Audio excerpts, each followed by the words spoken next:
Perú es realmente una nación fallida. ¿Hay algo en lo que debemos de enorgullecernos? ¿Realmente hay esperanza fuera de este abismo? Veámoslo. Somos una república que nació fallida. Todo es porque su proyecto fundacional ya era de por sí incorrecto. Y por incorrecto me refiero a que en ningún momento se basó en la idiosincrasia de su gente, los valores y virtudes de su misma gente, no, más bien en querer emular siempre lo extranjero. En ese caso, lo occidental y lo franchute. Y póngase a pensar, ¿quién en su sano juicio quisiera ser como los franceses? Eso nos llevó a que durante toda nuestra historia hemos vivido con una autoestima en el suelo, siempre anhelando lo extranjero, o como dirían muchos, mejorar la raza. Esto nos llevó a la pobreza y a la vergüenza. Nuestra autoestima hasta el piso. Al punto que tenemos ese defecto de siempre buscar la aprobación del extranjero, sea este gringo europeo. Intentamos crear una visión de peruanidad, una comercializada bajo la marca Perú, la gastronomía y el fútbol. Pero esto jamás llenó nuestro vacío. En el fondo, en lo más profundo, sabemos que algo nos falta, un propósito a seguir que realmente nos convenza y funcione. Porque ni el fútbol ni el ceviche parece que realmente nos una. Eso ya lo vimos luego que Redmayne nos apadrinara, eliminándonos de Qatar 2022.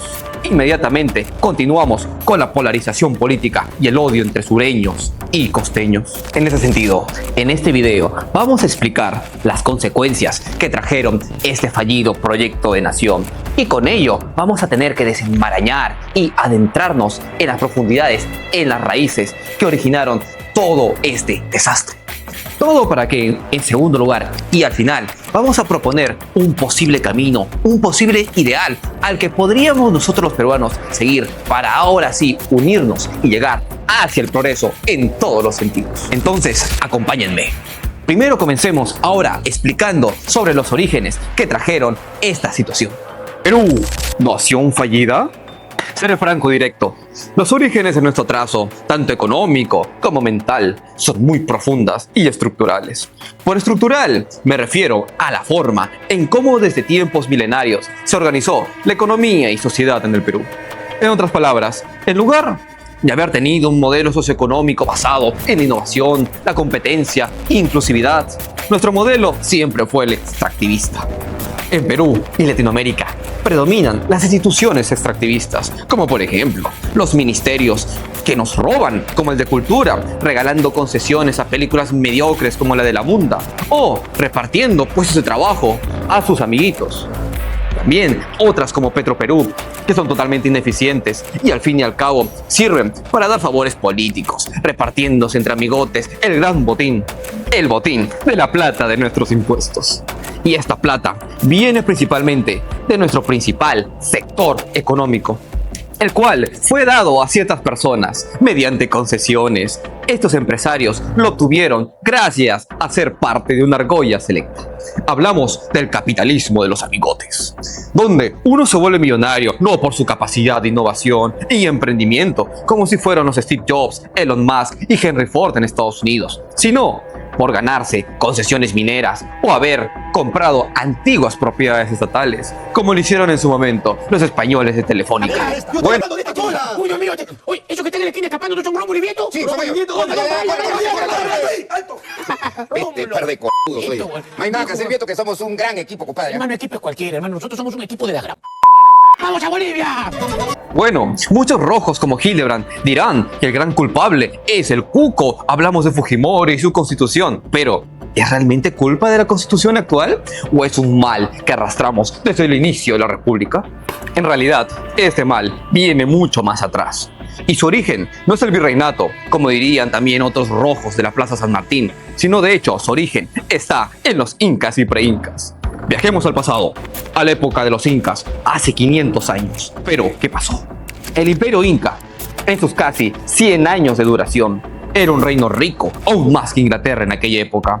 Pero la riqueza no beneficiaba a la población, sino solo al inca y a su panaca. Todas esas historias utópicas del socialismo inca son pseudohistoria. Realmente, en el imperio inca había una enorme desigualdad. Por eso, la gran mayoría de los pueblos conquistados, como los huancas, chachapoyas, cañaris, aymaras y chancas, odiaban a los incas y apoyaron a los españoles en la conquista. Las instituciones políticas y económicas eran extractivistas, respondiendo a un pequeño grupo privilegiado. En el Tahuantinsuyo, solo el Inca y su élite disfrutaban de los beneficios económicos.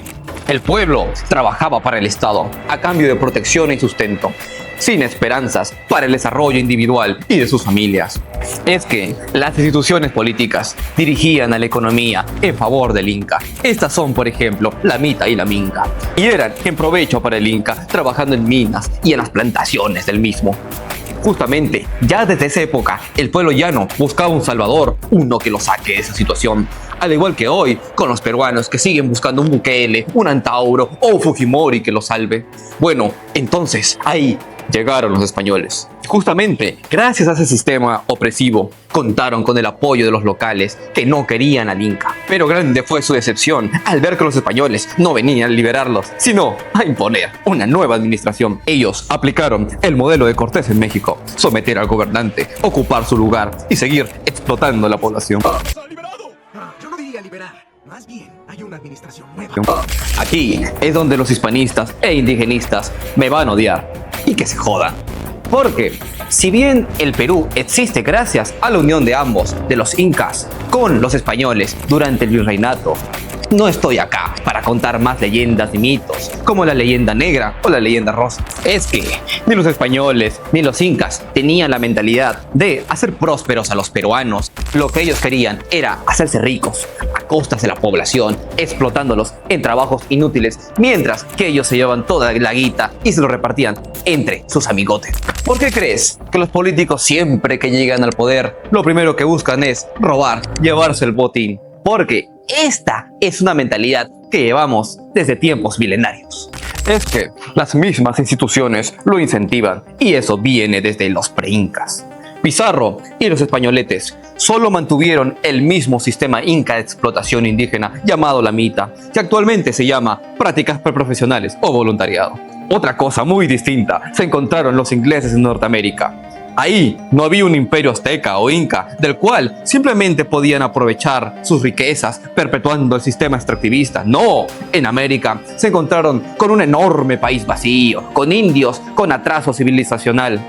Así que las 13 colonias, lo que hoy es Estados Unidos, se vieron en la obligación de crear riquezas con sus propias manos e innovación. Debido a esto, la Virginia Company se dio cuenta que no rentaba explotar a sus mismos colonos en haciendas, debido a que nadie en su sano juicio iría a querer aceptar ese contrato. Bueno, exceptuando a los que trabajan en el call center. Entonces tuvieron que hacer otra estrategia. La Virginia Company les dio incentivos. Les dieron 50 acres de tierras a cada hombre y 50 más para cada familia o sirviente. Entonces todos serían dueños de sus tierras y de su trabajo. El fruto de su trabajo sería para ellos y no para el Estado. Además, se creó una asamblea general con derecho a voto en las decisiones. Así, las autoridades rendían cuenta a muchas personas. Esto no pasaba en el Imperio Inca, ni en la colonia peruana, ni hoy incluso.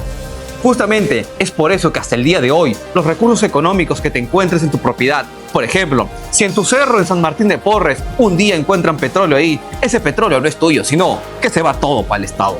Porque el Perú sigue manejándose por una lógica extractivista de los recursos naturales. Volviendo a Estados Unidos, esa es la raíz de sus instituciones. Ahí se gestó su democracia y su posterior independencia. En Perú no pasó nada de eso. A los antiguos peruanos no se les dio el derecho de propiedad sobre sus tierras, ni incentivo para producir más. Se continuó al modelo inca, con políticas extractivistas, como los posteriores hacendados y gamonales en la era republicana. Es que ya en la república nada cambió, incluso se fue a peor. Los ganadores se repartieron todo el botín, incluso expropiaron las tierras y riquezas de la antigua nobleza indígena que se mantuvo durante el virreinato. Y ahí, en sus tierras, crearon los odiosos gamonales. Hasta hoy en día, las instituciones siguen siendo extractivistas. ¿Por qué creen que tanta gente talentosa busca escaparse de Peruquistán? Es que no hay incentivos para quedarse. Perú es un país que siempre te obliga a querer irte. Por eso nunca pudo haber nacido aquí un Thomas Alva Edison o un Henry Ford, por más talento que teníamos, como fue el genio Pedro Paulet, creador de la aeronáutica espacial. Entonces, ya que llegamos aquí, hay que preguntarnos, ¿acaso no se supone que el proyecto republicano de San Martín, que nos vinieron acá a imponernos una libertad, una república, no se supone que eso nos liberaría? Al fin seríamos una democracia y cada uno podía buscar sus sueños, o como dice nuestro himno, que más sirve para desmoralizarnos al hablar de largo tiempo el peruano oprimido y que ahora somos libres y demás todo eso, porque como podemos ver hasta hoy en día, el peronito de pie, nosotros seguimos siendo oprimidos en nuestros trabajos, trabajando hasta altas horas de la noche, con las justas, con un sueldo mínimo. Es que el proyecto republicano, su idea naciente, nació de por sí muerta y fallida. El proyecto de la independencia, desde un inicio en imitación al proyecto ideacional francés de la Revolución, se buscó crear un proyecto de ciudadanía importado desde Francia, aunque con una hipócrita e idealizada visión del Inca, pero irónicamente despreciando al hombre. Este proyecto ideacional de la peronidad estuvo plagado de discriminación y no terminó por cuajar firmemente en el sector popular, porque no solo se discriminaba al hombre andino, sino también a su religión, porque el pueblo indígena es profundamente católico, con sus procesiones y enorme mística religiosa. En su lugar vinieron élites acomplejadas que buscaban que emuláramos la moral y el modelo occidental de los gringos o los franceses. Así como en su momento importaron de Inglaterra el racismo científico contra los indios, luego el socialismo y comunismo de Francia y Rusia, ahora se importa huevadas como el lenguaje inclusivo y la religión woke de Gringolandia. Y bueno, para el público popular, nosotros, los peronitos a pie, esos discursos fundacionales, esas pajas mentales, teóricas de la ciudadanía, del ideal occidental, liberal, nunca nos llenaron y nunca nos convencimos de ello. ¿Y por qué deberíamos de hacerlo? Si el Estado siempre nos abandonó, siempre nos dejó a nuestra suerte. Realmente, como dije anteriormente, el Perú es un sobrevive quien puedes, una batalla anárquica. Aunque gracias a eso el peruano se ha vuelto ingenioso, también debido a eso es que vivimos en una rotunda precarización. No obstante, luego de que todos los proyectos nacionales hayan fracasado y el peruano haya tenido el autoestima hasta el suelo, llegó un nuevo proyecto, una nueva narrativa. Hablamos de la peronidad frágil, que ya había explicado en este video, que es la primera parte de este video, en donde se nos había vendido la idea de peronidad como gastronomía, como selección de fútbol y como producto de consumo. Esto, la llamada peronidad frágil, que las élites y el marketing nos vendió. Ahora se preguntarán entonces, ¿qué es esto? Fácil. Es la idea superficial que vemos en los anuncios de la marca Perú: comer ceviche, tomar Inca Kola, bailar Alcatraz, visitar Machu Picchu y ser fanático de selección de fútbol. Esta visión es mercantilista, hecha para vender exotismo al extranjero, y peor aún, nos la vendieron a nosotros y nos la creímos. Recordemos esos bellos años en la época de Alan II y Ollanta, cuando la economía crecía, 10 panes costaban un sol y los cuates a 50 centavos. Había optimismo y se creía que seríamos potencia. Ahí entra la marca Perú, con sus spots publicitarios del Perú Nebraska, donde enseñaban a los gringos que ser peruano es comer picarones, ceviche, tomar Inca Kola y ver a la selección. Pero, ¿por qué digo que esta noción es frágil? Porque depende de dos ingredientes: el fútbol y el consumo, como el endiosamiento a la gastronomía. Entonces, ya la historia es conocida. Todo terminó cuando la selección quedó eliminada del Mundial de Qatar. El día que Redmayne nos apadrinó y el sentimiento de unión se fue al garete, dejándonos en un vacío existencial. En esa época vivíamos una polarización intensa entre los sureños pro Castillo y la costa anti Castillo. El fútbol era lo único que nos unía, pero cuando acabó ese sueño, volvimos a nuestra realidad. Volvimos a odiarnos, sureños contra costeños, provincianos contra limeños, aliancistas cagones descendidos a segunda contra nuestros amigos cachudos universitarios. La polarización política volvió a crecer como nunca. Sin embargo, a diferencia de Perú, otros países también poseen una alta polarización política que divide profundamente a sus ciudadanos. Pero, a diferencia de Perú, estos tienen aún ciertos símbolos y narrativas que en ciertas ocasiones llegan a consensuar las distintas facciones políticas en cuestión. De esto tenemos ejemplos como la relevancia de la Constitución, los padres de la patria y el destino manifiesto en Estados Unidos. Los gringos llegaron a convertirse en la máxima potencia mundial porque se convencieron a sí mismos de su superioridad, de su origen cuasi divino, según el destino manifiesto. que les decía que su país está bendecido por Dios y destinado a ser el cielo en la tierra. Otro ejemplo interesante es la restauración Meiji en Japón. Imaginen un país feudal en el siglo XIX siendo humillado por Occidente con acuerdos comerciales desiguales. Pero Japón, en lugar de quedarse llorando, hablando de la conquista, que nos robaron el oro y otras cosas, no, ellos encontraron en sus enemigos la fórmula para su propio desarrollo. Los daimos, con su revolución desde lo alto, decidieron copiar a los estados occidentales industrializados y en menos de 50 años, ¡boom!, Japón se convirtió en una potencia industrial y militar. Y lo crucial fue que aunque copiaron el modelo de desarrollo económico e industrial de las potencias europeas, lo crucial en su éxito en Japón fue que jamás abandonaron su ideal de nación, es decir, su identidad y sus tradiciones. Porque, aunque hasta el día de hoy muchos puedan pensar que los japoneses son arrogantes, muy orgullosos, hasta algo conservadores, realmente ese carácter, esa fuerza de voluntad y ese orgullo por quienes son, fue lo que los llevó al éxito. Y como ejemplo tenemos que luego de haber sido derrotado en la Segunda Guerra Mundial, que le metieron 2 bombas nucleares, decidieron superar a los gringos, reconstruyéndose y ahora superarlos en el ámbito económico, específicamente en la industria automotriz. Y adivinen, lo lograron. Porque la industria automotriz japonesa, hablamos de Toyota, supera por mucho a la industria norteamericana y ahora dominan todos los mercados. Y es justamente por eso que el ejemplo de Japón es de los mejores, debido a que Japón nos demuestra que puedes copiar de otros, pero sin perder tu esencia. Vamos, que no todo es fútbol y ceviche. Sí, debemos de aprender de otros países, pero sobre todo debemos de hacerlo no solo manteniendo nuestra identidad, sino trascendiéndola y engrandeciéndola. ¿Y cuál es nuestra identidad? Dirán ahora entonces, ¿qué es la peronidad? Bueno, como diría el gran Víctor Andrés Belaúnde, la peronidad es una síntesis comenzada, pero no concluida. Y vaya que es una síntesis. La peronidad inicia con el mestizaje, ese combo mix que empieza luego de la conquista y no se queda ahí, porque ya no somos solo castellanos, aragoneses, navarros, huancas, chancas, mochicas o criollos, somos todo eso y más. Somos una mezcolanza en constante creación. De hecho, somos un propósito en sí mismo. Nuestro ideal de peronidad viene de la voluntad de querer serlo, desde esa vocación espiritual de universalidad. Una nación como la nuestra no es solo un conjunto de coordenadas geográficas ni un grupo racial o étnico, es mucho más. Somos más que un grupo de personas compartiendo un trozo de tierra. Somos una nación en función a la universalidad. Nuestro mestizaje es nuestro pase VIP a esa universalidad.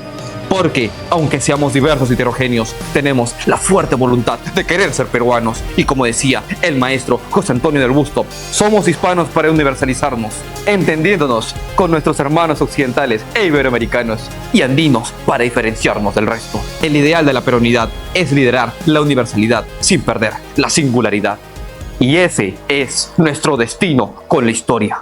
Como siempre he dicho en todos los videos que ya hemos hecho, estamos viviendo en un cambio de era, un nuevo mundo, luego de que Estados Unidos y el mundo que hayan creado se está desquebrajando en esta competencia contra China. Bueno, luego del gran conflicto que se avecina, sí, llega la tercera. Será nuestro deber reconstruir el mundo que quede y llevarlo a una nueva fase, aprendiendo los errores del pasado. Y solo lo vamos a lograr, no solo nosotros los peruanos, sino también todos los hispanoamericanos, si realmente nos comprometemos a crear una nueva doctrina y una visión que nos una, nos hermane y nos lleve al progreso y el desarrollo, no solo de nosotros como pueblo hispanoamericano, peruano, sino también de toda la raza humana. Entonces, ahora sí, me despido. Y muchas gracias por sintonizar y ver las 2 partes de este video. Así que compartan, denle like y comenten mucho y critiquen mucho, porque voy a leer y los voy a responder. Así que con eso, ahora sí, me despido. Felices fiestas a todos ustedes.